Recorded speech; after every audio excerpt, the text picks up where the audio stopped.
इस कार्यक्रम के पुण्यार्चक हैं स्वर्गीय श्रीमती शांता देवी, श्री तेजपाल तलाटी, श्री सुरेंद्र, श्रीमती डिम्पल तलाटी, श्रिया, मेहुल, दक्ष एवं समस्त तलाटी परिवार।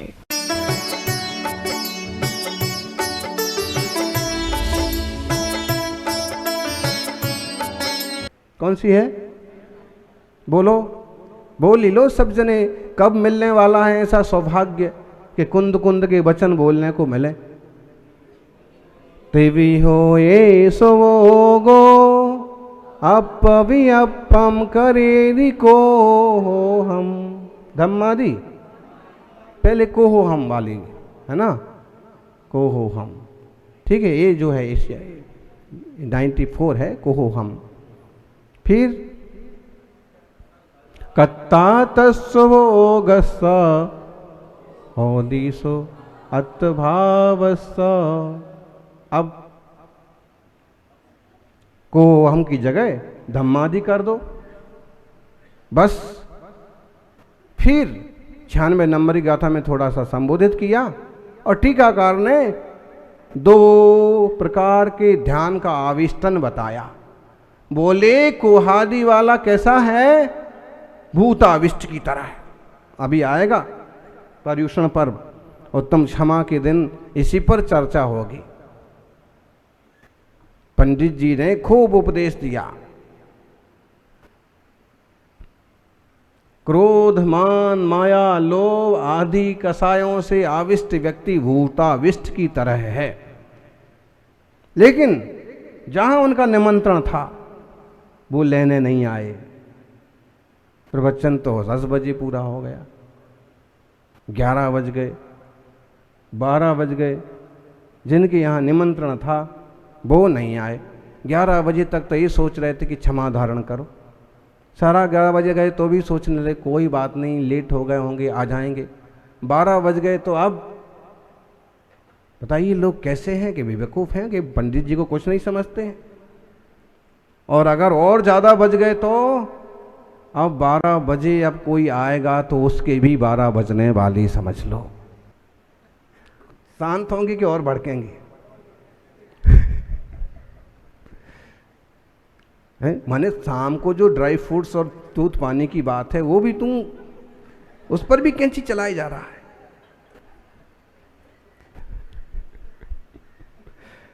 ये कसाएं जो पीछा नहीं छोड़ती हैं।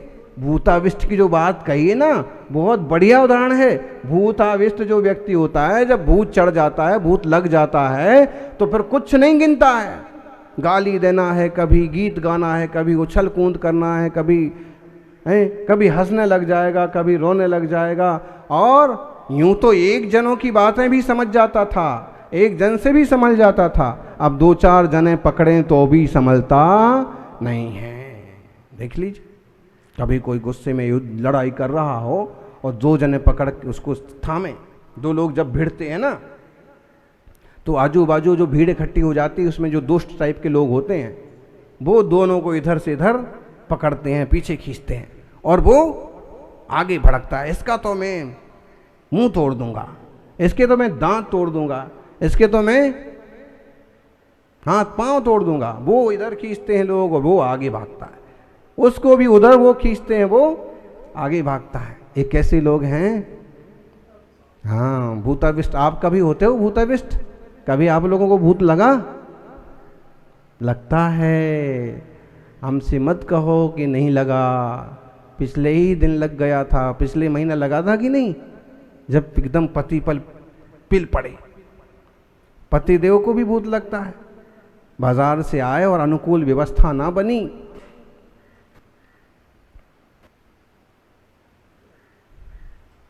बिल्कुल गुस्सा आता है। भूताविष्ट बेहतर पर्याय के भूतों की बात नहीं कर रहे हैं। जो भूत अनादिकाल से आपके भीतर बैठा है, ऐसा कसाय, क्रोध, मान, माया, लोभ का भूत लगाए हुआ है। कौन सा भूत लगा है इसको? लोभ का भूत, कमाई का। सारे जैनी तो इन 10 दिनों तक दुकान बंद रखेंगे, मैं खोल के रखूंगा। और इन सब के ग्राहक जो हैं वो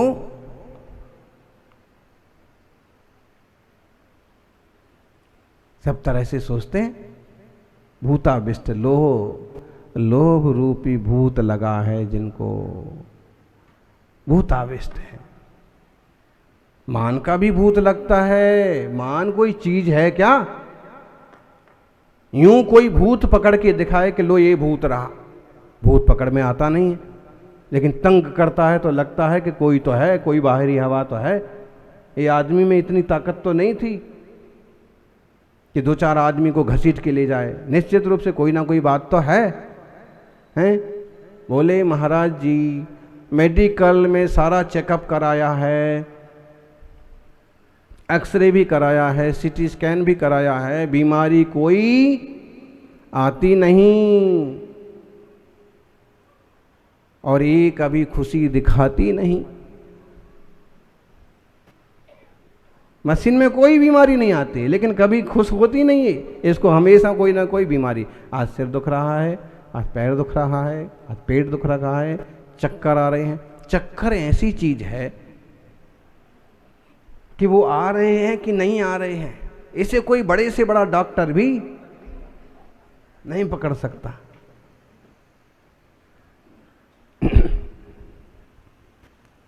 तो कुछ बीमारी जो इसी टाइप की होती हैं, भूताविष्ट की तरह, किसी को प्रभावित करने के लिए भी होती हैं, कभी कभी संवेदनाएं पाने के लिए। अब वो बच्चा बोले, बच्चा एकदम गुस्सा ही गुस्सा करता है, गुस्सा ही गुस्सा करता है। अब महाराज जी के पास भी उस बच्चे को लेके गए, महाराज जी बहुत गुस्सा करता है। कोई रिश्तेदार मिला तो बहुत गुस्सा करता है, और स्कूल से भी शिकायत आई तो क्या करें मैडम, बहुत गुस्सा करता है। और उसका ऐसा माहौल बना दिया, उसके साथ किसी की सिंपैथी नहीं है, कोई कहने ही वाला नहीं है कि गुस्सा नहीं करता है।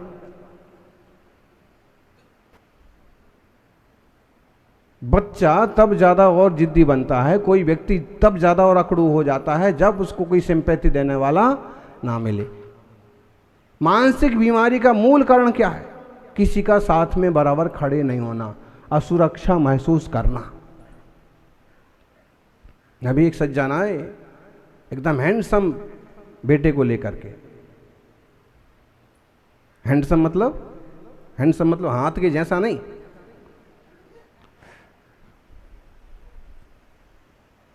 सुंदर बोलते हैं ना, हाँ। फिर कहने लगे कि पता नहीं इसको क्या हो गया है। यही सोचता रहता कि सारी दुनिया में जो कोरोना हुआ ना मेरे कारण से हुआ, सारी दुनिया में जो परेशानी हो रही है मेरे कारण से हो रही है, सारे लोग जो दुखी हैं कहीं ना कहीं मैं कारण हूं। थोड़ी सी उससे बात की तो जवाब कुछ सही सही भी दे रहा था, लेकिन एक बात समझ में आई कि ठीक माहौल ना मिलने से भी ऐसी चीजें होती हैं। अब उसी के सामने बार बार वही बात दोहराएंगे कि मेंटल है, कि ऐसा है, कि इसको कुछ समझता नहीं है, हमेशा आत्महत्या की बात करता है। और तो अगर उसमें वो क्या होता है कि अपने आप को और हीन महसूस करता है, और हीन भावना से दबता जाता है, और फिर आप उसे उबार नहीं सकते। इसलिए अगर किसी में कोई कमियां हों तो एकदम सारी कमियां उसके ऊपर मत बताइए। उसी के बताना है तो उसके सामने बताइए, दूसरे को बताना है तो कुछ इशारों से लिख करके या उसको हटा करके बताइए, ताकि उसको ज़्यादा हीन भावना पैदा ना हो। ऐसे हैं, वैसे हैं, कैसे हैं, बोले इनके पास पैसे ही पैसे हैं। ठीक है, ऐसे समझना। किसी के लिए कुछ कहना है बहुत जरूरी और उपयोगी है तो कहो, वरना अगर उसको हीनता महसूस हो सकती है, बहुत तकलीफ महसूस हो सकती है, तो उस तरह के विषय उसके सामने दूसरों को मत कहो। खैर, भूताविष्ट व्यक्ति क्रोधाविष्ट है। क्रोध रूपी भूत सवार होता है तो किसी की सुनता नहीं है। क्रोध रूपी भूत किसको लगा हुआ है?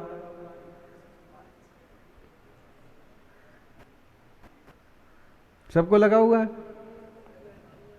किसी को छोटा वाला लगा हुआ है, किसी को बड़ा वाला लगा हुआ है, लेकिन क्रोध आता है सामने। समझ लीजिए, आचार्य कुंद स्वामी कह रहे हैं क्रोध मान माया लोभ ये सब परभाव हैं, इनमें एकत्व मत करो। और वह मैं हूं कि वे मेरे हैं, दोनों तरह से दोनों तरफ से रिश्ते को खत्म करो। फिर ध्यानाविष्ट वाली बात आई। ध्यानाविष्ट व्यक्ति कैसे होते हैं देख लीजिए ना, क्या बोलते हैं उसको, विषाद में, क्या बोलते हैं उसको, तनाव में गए हुए लोगों को क्या बोलते हैं, डिप्रेशन।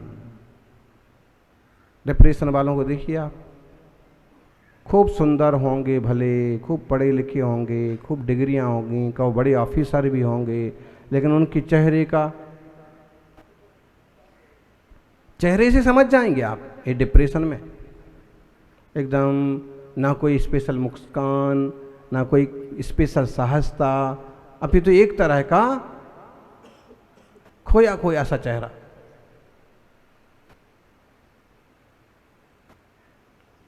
ये क्या है, एक तरह का ध्यानाविष्ट टाइप का व्यक्ति है। इसने कोई ऐसी कल्पना कर रखी है, एक उदाहरण दिया है धर्म आदि द्रव्य के लिए कि धर्म द्रव्य, आकाश द्रव्य, एक अधर्म द्रव्य, काल द्रव्य, वास्तव में ये सब अमूर्त हैं।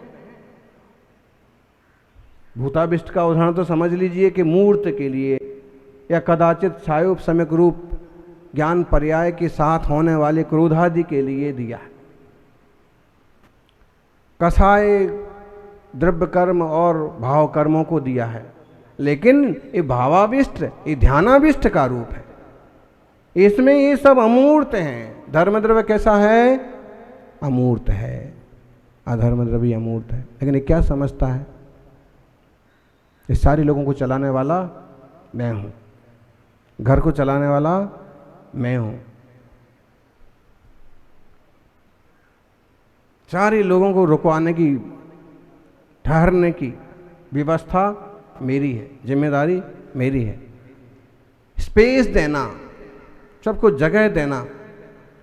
और ऐसे ध्यानाविष्ट की तरह ना तो वो चीजें इसके पकड़ में आ रही हैं, ना उनका सीधा इससे कोई संबंध है, बस इतना निमित्तिक संबंध है कि चलना चाहे तो धर्म द्रव्य चलने में सहयोगी हो जाता है, ठहरना चाहे तो अधर्म द्रव्य ठहरे में सहयोगी होता है, स्पेस चाहे तो आकाश स्पेस देता है, और परिवर्तन सदैव अपनी योग्यता से हो ही रहा है। ऐसे में उन द्रव्यों में भी एकत्व करता है। कैसे एकत्व करता है,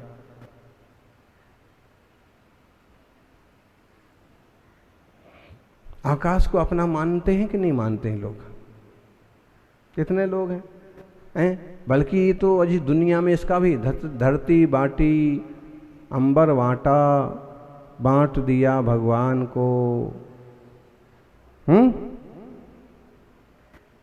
सागर बांटा, नदियां बांटी, मत बांटो इंसान को, ऐसे कहते हैं, गाते भी हैं। अभी हो भी रहा है, G20 में भी हुआ, दक्षिण एशियन सागर में बोले हमारा भी हक बनता है, हमारे भी उससे हित जुड़े हुए हैं, सागर भी हमारा है,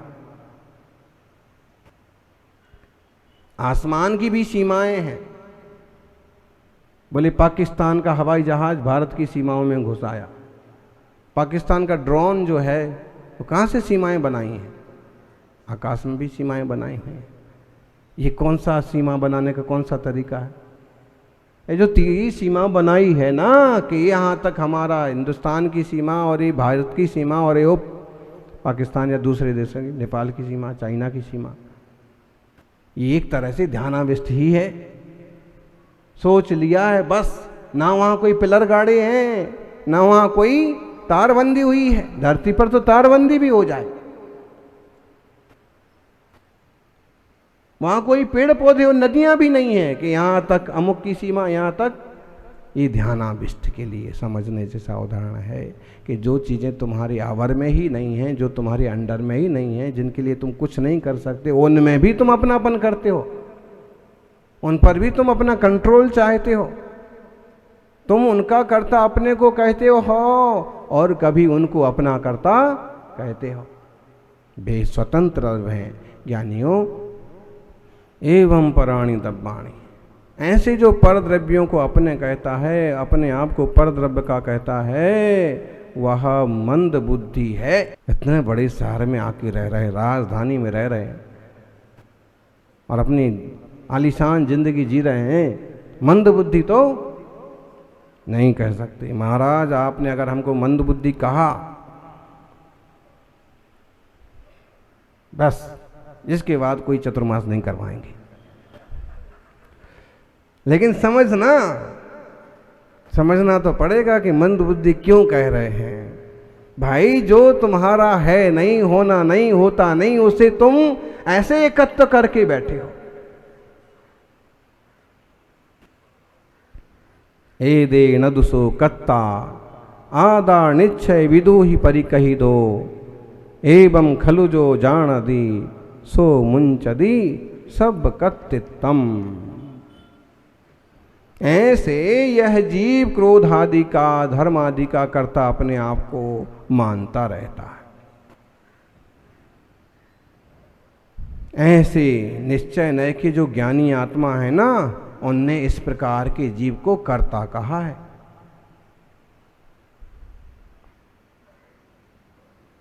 और ये कर्तापना है, ये ठीक नहीं है।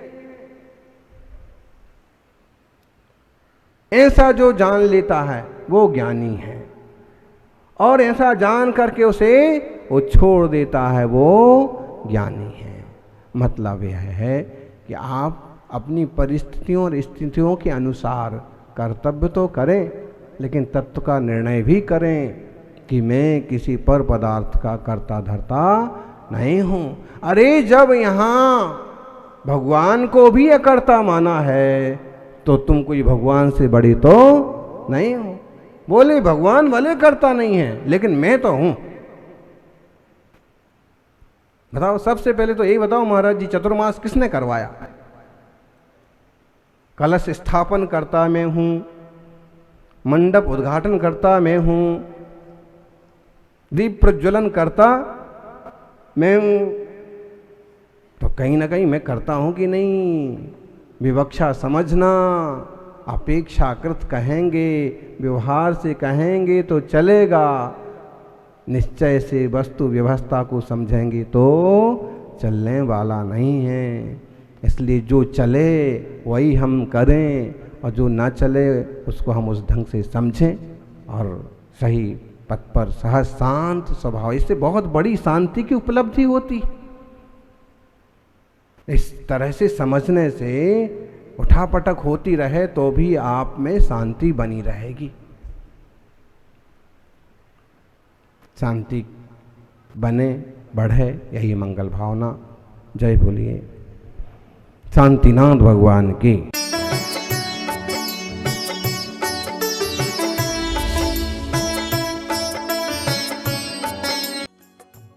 इस कार्यक्रम के पुण्यार्चक थे स्वर्गीय श्रीमती शांता देवी, श्री तेजपाल तलाटी, श्री सुरेंद्र, श्रीमती डिम्पल तलाटी, श्रिया, मेहुल, दक्ष एवं समस्त तलाटी